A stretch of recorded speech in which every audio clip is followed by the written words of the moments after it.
What's going on, everyone? Welcome back to CanesCast. I'm Phil here with Garrett. We're excited. We're excited every week because every week it's a new CanesCast with another win. It's the 8-0 Miami Hurricanes now. Again, doubling down on the best record since 2017. We keep the train rolling. Obviously, we're happy. We just beat up, rolled up, tossed aside our rivals, our most hated rivals, depending on who you hate of our rivals. For me, it is our most hated rivals. So great game, a little different than we expected. Definitely didn't get the points that Garrett and I talked about, but it's FSU week is in the rearview mirror. We got a lot to talk about, but we're gonna start there. So Garrett, what are your big takeaways from the beatdown of FSU that we saw on Saturday night? Hard to say that the only thing I was disappointed in, and this is a personal thing, is that I really want Cam Ward to win the Heisman because I'll make a couple bucks off of that if that happens. So the only thing while watching the game that was a little tough was like, God, I need this guy to get this touchdown. I need him to catch that ball. So there was a few misfires on the outside. They were trying to go long here and there, but they just weren't connecting on those things. So Cam Ward didn't have lights out numbers. I don't think he's out of the Heisman race by any contention. Oh, he's It's still at the just top. harder to say that he was on a massive pace. If he had kept that up, we were in good shape. But all the positive things from here on forward. Damian Martinez had a massive game. Running physical, getting outside of that big bunch of humanity, getting outside down the sideline. Two very long touchdowns. Mark Fletcher, First getting touchdown of that the game. first touchdown, and then you can see him pointing up to his dad because after we filmed that last show, that was the news that his father had passed away. So you felt horrible for the young man. So awesome to see that he was. I'll get emotional talking about it. Just really awesome that he was able to get in the end zone right away in a big game like that, and get a point up to his pop. So awesome for Mark Fletcher and the Canes. The defense had a great game. They did give up garbage touchdown. It was really, if you notice the second D line in there was some linebackers and the secondary was still in the game, but they were Justin Scott, Booker Pickett was in the game. I did notice that. So good to get those young guys in. They did give up the touchdown at the end, and you would have maybe liked to hold off and keep them down to 7.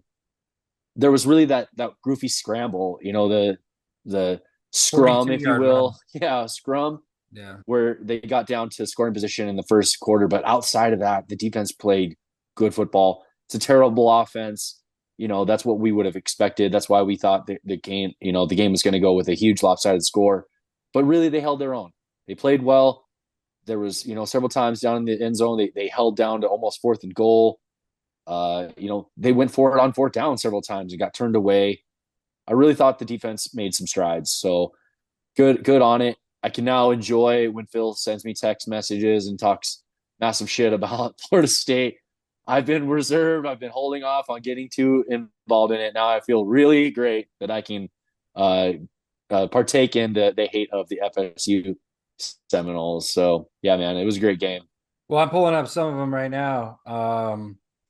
What did I say? I've sent you some gold. First of all, let's take this minute to appreciate the downfall of Florida State now that we can talk. I'm not wearing my yeah, it's a little cold right now, so I'm rocking the hoodie, but the We Run This State shirt has never been more applicable than it is right now. The shirt that I wore after USF, after Florida.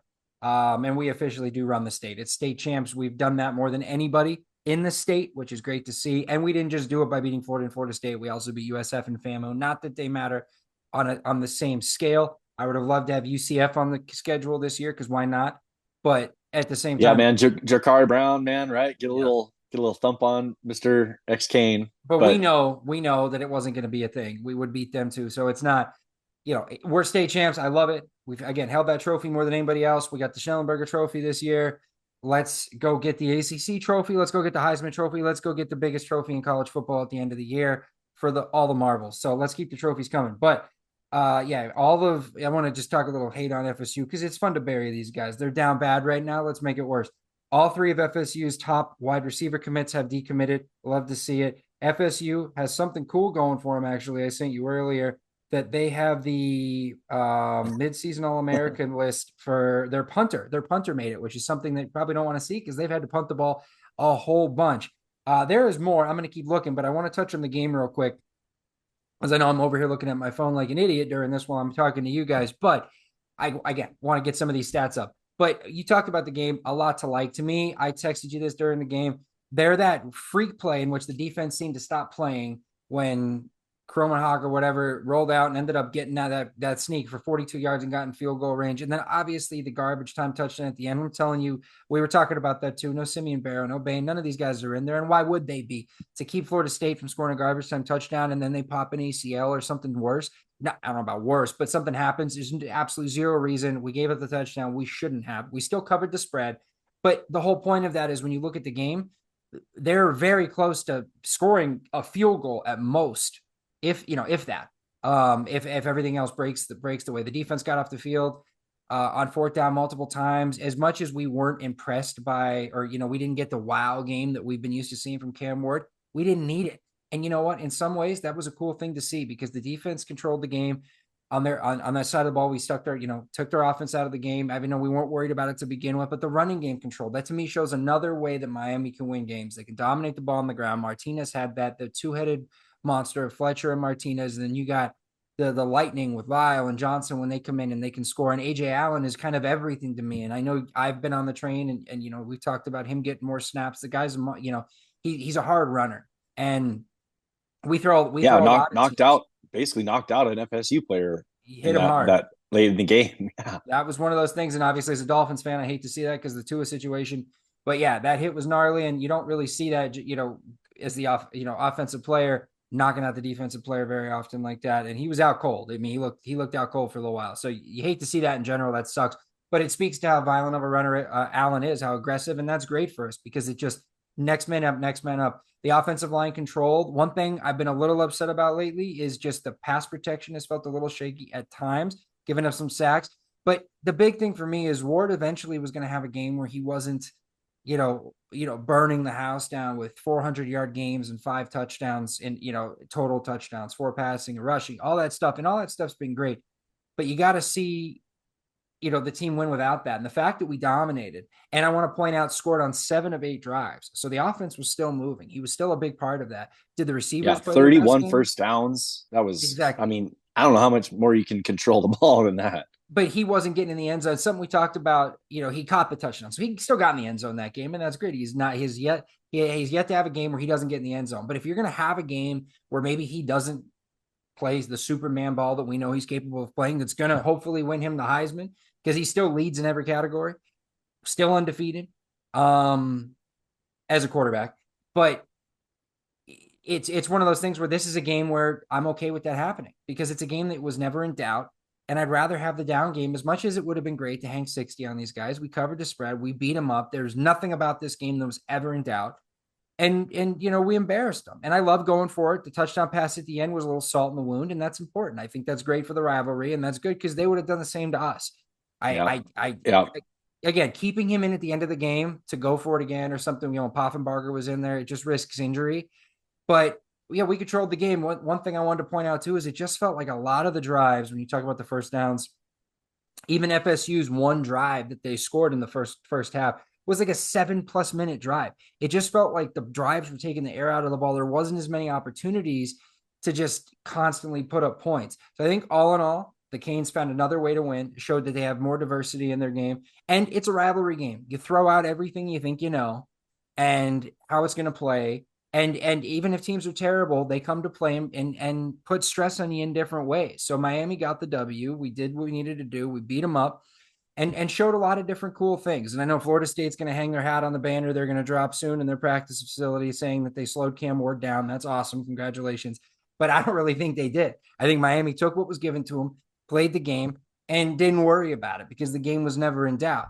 And will we see Cam Ward do it again? Yeah, I fully expect he's going to have a Cam Ward game against, in the Cafecito Bowl this week with Diaz and Cristobal playing each other, for our old head coach against our new head coach. Probably have a great game. There's some motivation there. But yeah, a lot to like. I'm happy we rolled them. And the offense, it was across the board. It was still impressive because we've been waiting for that running attack too to kind of stick. We've been close, but we've had to get away from it. So yeah, I think a couple things to close out the FSU week is one, we skirted off the bad taste of wearing the Miami Knights jerseys from last year.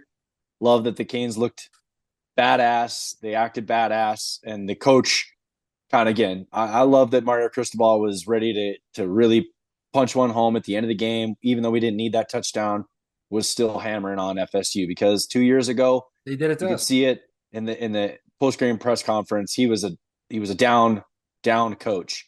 You know that hurt him as a former Cane guy who's lived through the heyday of this rivalry. So you know that it meant a lot to him to have this opportunity to kick the shit out of Florida State. So good on Coach Cristobal. Good on the Miami offense having the running dominated offense this game. And what's crazy is like we as fans, because I've seen it, I've watched a lot of content, is it's just nuts that we're used to having these massive shootouts and come from behind and Cam Ward throwing 500 yards. It's like they can't just we dominate from the start. It's almost like we're all like, oh wow, because Yeah, you're we're just finding little things to complain about. Yeah. yeah, you're just after the run we just went through, it's like a game where we absolutely just crush your Florida State rival. It's like almost like people are disappointed. I know people aren't actually, but that's just kind of the feel. And again, I'm totally guilty of it to some degree. And that's like I touched on. That's personal. I have a personal interest in the domination of Cam Ward throwing the ball around. Right. So now again, you've touched on it. Let's launch into Duke. Well, hang on, I think it's going to be hang a. on, Oh, real go quick. ahead. I got a few more things. Just to dog on them a little more. I got to throw some more stats out there. But before that, I wanted to say that yes, I think we went from okay, we're winning to now we're nitpicking on we're not winning the way we think we should win when games go that way, and that's just fans being you get to a point where you're kind of spoiled because we know we have this offense that can do it, and it wasn't as flashy as we were used to.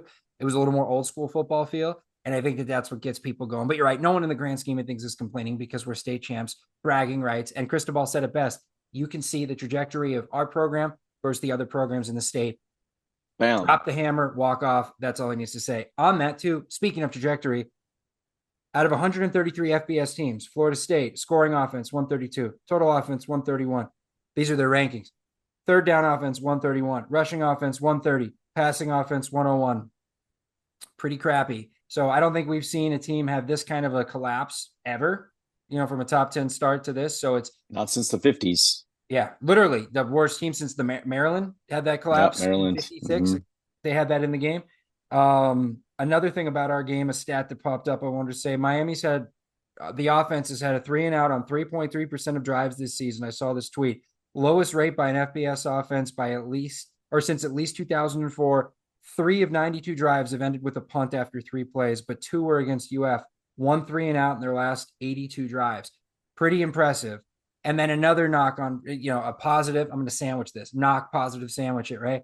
Florida State's still the only team in the entire FBS to not score more than 21 points in a game, or 25 points in a game, or whatever it is, because they scored 21 their first game against Georgia Tech. So there's a lot of cool stats out there. Good for us, bad for them, which makes it even sweeter. The more bad for them, the better. And I don't know how they rebound from this because this is recruiting. All these things aren't going to be good. The transfer portal is going to be rougher. Everything's going to be rougher when you fall this hard. So again, I know we love it, but yeah, let's launch into Duke. Dogging on the Seminoles is fun, but let's launch into Duke and what we expect from. To me, I'm just going to start this out. I think I'm a little more worried.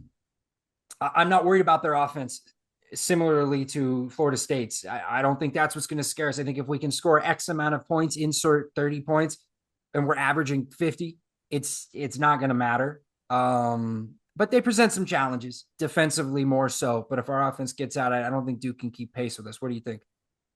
Yeah, I think Manny Days is very, very motivated to come in here and try to get a W in Miami. I know that's what's going to be the biggest challenge.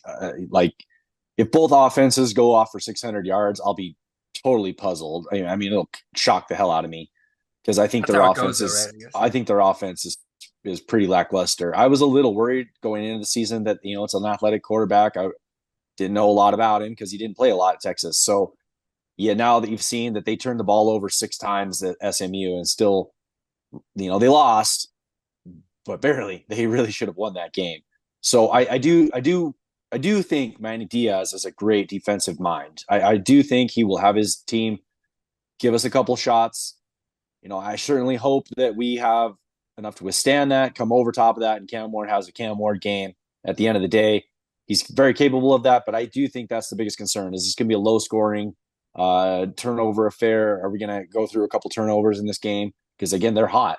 Turnovers come in bunches, and when you get 6 of them in a game, you know that defense is chomping at the bit to get to that football, and that's generally just how it kind of keeps. It really just keeps going a lot of that, and I don't know. most You often in think they can football. repeat that? I No, don't. I don't think six is necessarily what I'm saying, but I think they have a taste of how to get the ball in their hands. So a couple of turnovers is still going to be tough, right? So I think he's going to come off with good defensive blitz packages. I think that's where this game is going to be interesting. Is Diaz going to fire enough on the defensive end to defensive side to have this crazy game? Are they going to get a turnover touchdown type of stuff? That can happen. Outside of that, I don't really think this is going to be a game. If their defense isn't 100% on point, if they're not getting a couple turnovers, I do think we win this game handily. But that is, I do respect Manny's prowess on the defensive side. Do you expect this to be a potentially our lowest scoring game of the season so far? I wouldn't be shocked. Yeah, I wouldn't be shocked because again, I do think that if this game can go south, again, Miami has had a bit of a tendency to come out a little lethargic. Now, last game they did not. They went right down, punched it in against the rivals. But overall, in the grand scheme of the games, they have had a tendency to be a little slow in some of them. So yeah, if Cam Ward has kind of a goofy turnover or a couple early in the game, gets that mindset in Duke early that they have a chance, that they come in here with the puncher's chance, right? So yeah, I could see this being we win the game 24-21 type of a thing or less. Maybe it's 21-17 type of a game. I do think Cam Ward comes out balling. I think my actual projection for the game, I think 42, and their offense is terrible. So again, as long as we do our part, we should keep them down to 14. So a 42-14 is my actual prediction, but I won't be shocked if it's low scoring and it goes that way. Yeah. Yep, I can see it. I agree. If we get out to play our game, I think we'll be fine. I think the big thing for me is I kind of went back and forth with some people I saw on social media. People are saying that, oh, teams go for it. They don't respect their defense. I don't agree. I think teams go for it because they have so much respect for our offense. I think we've seen so much up tempo. We've seen so much fourth down action going forward on the 30-yard line, trying to make sure you keep possession of the ball like Louisville was doing. And Fake punts, desperation. I mean, fake field these are goals. desperate teams Yeah. doing this because if they lose this game, their season's essentially what they have to play for at the season's over. So desperation. But also like trick plays and everything else. Is Duke now with 2 ACC losses in the mix to do that? No, I don't know that they're in the mix. I think Virginia Tech teams with 1 loss can still be in the mix.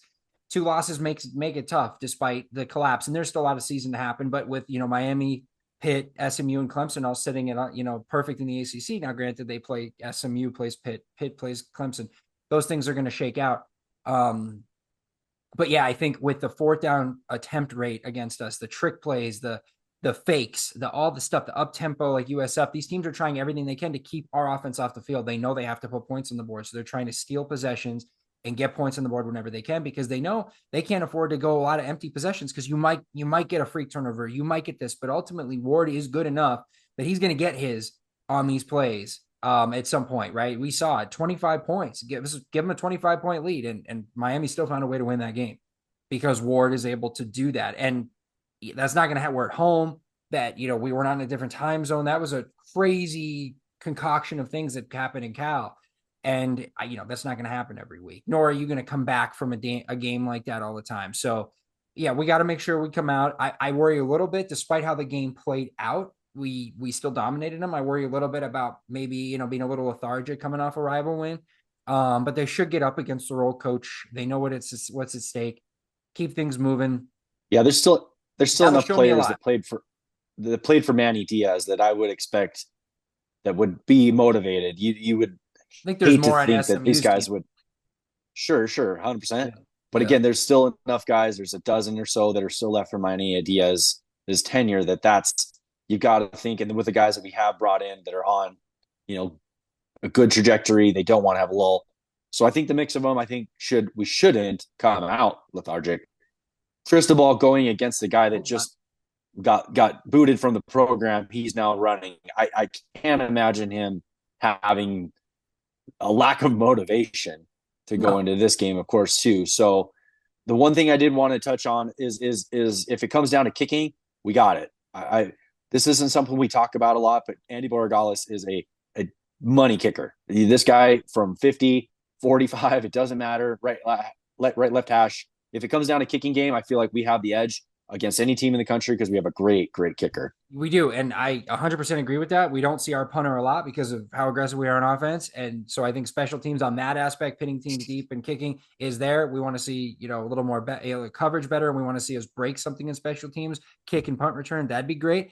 You're right. I just don't like to say it because I don't want to jinx it. I feel like once you put it out there, it's the kiss of death. And yes, we have a phenomenal kicker. I also think that Duke, watching that game, they had a field goal blocked, a field goal miss, and a field goal extra point, just outright miss. So 2 misses, 1 was blocked, and then an extra point miss. And then that's to me what inspired Diaz right after scoring and tying up SMU at the end of that game or in overtime.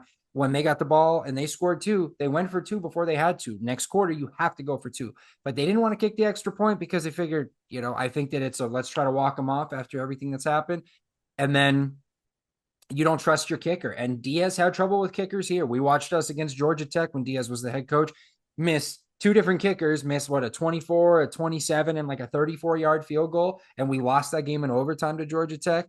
I mean, we had our history with bad kickers, and it seems like he's been in a position right now where that's another thing we got to look out for. I expect a lot of attempts at 4th down conversions and things like that because I don't think they trust their kicking game in Duke right now. Will they try it? 2-point conversions too for that same reason. Will they try those kicks?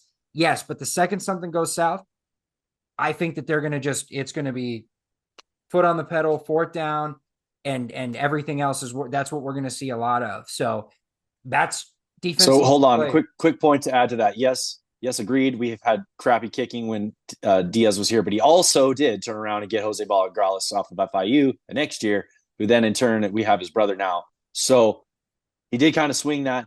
But that's, again, why he lost because to Butch Davis in FIU is he had shitty kickers. He watched his brother beat us at FIU. Saw how important the kicking game was. He did, I thought, made a good adjustment. But, yes, he does have a shitty kicker now. So but thank you, Diaz, for getting that addressed back then because that's led us to having a great kicker today. Thank you. Yeah. Garza, overly war winner. The whole thing, I get it. But you're right. He set that ball in motion, and that is great. But when you're stuck with it, you're stuck with it. I mean, Clemson lost to Florida State last year because they didn't have a good kicking game. It seems like when it hits you, it hits. They could have very easily lost to FSU this year because they couldn't kick the damn ball because that was the one thing that kept Florida State in the game. It kept blocking kicks. One thing I'll say. But yeah, again, I just think that's one thing that we don't talk enough about, but it is important, and we have that part in a really good spot right now. So I do feel good about that in any given game. Doesn't mean he's not going to miss kicks from time to time, but we do need to appreciate as a program how good of a kicker he is. I know he missed against Florida, but he's a pretty money kicker, and we don't even see him that much this year because the offense has been rolling so hard and we go for it and everything else. But when you trot him out, there's a lot of positive momentum. There's a lot of good feelings that he's going to nail these kicks and be in a good spot. Now, that being said, as bad as their kicker's been, it feels like everybody's booting 50-plus yarders and drilling them against the Canes and my Dolphins this year. It's just the kicker comes up and he can't miss. So I'm hoping that that's not the case and this kicker's off again if it comes down to that. But as you said, I don't think it should. You gave your score prediction. I'm going to wrap up with mine. I'm going to say similar score. I'm going to go with a 38-10, a little low score, a little lower scoring for us, but around the same as what we just put up. But there's no reason why we can't do it. There's no reason why we can't win by more, but their defense will be motivated. Again, I say it all the time, take the wind out of their sails early. We'll control it. And on to the next week, just be 9-0, keep moving up. Ohio State plays Penn State. If we win, we know we're going to be a top 4 team by default. Or you would imagine after this week. So that's a cool feeling. Just keep winning and it all takes care of itself. As always, guys, it's all about the U. We'll see you soon.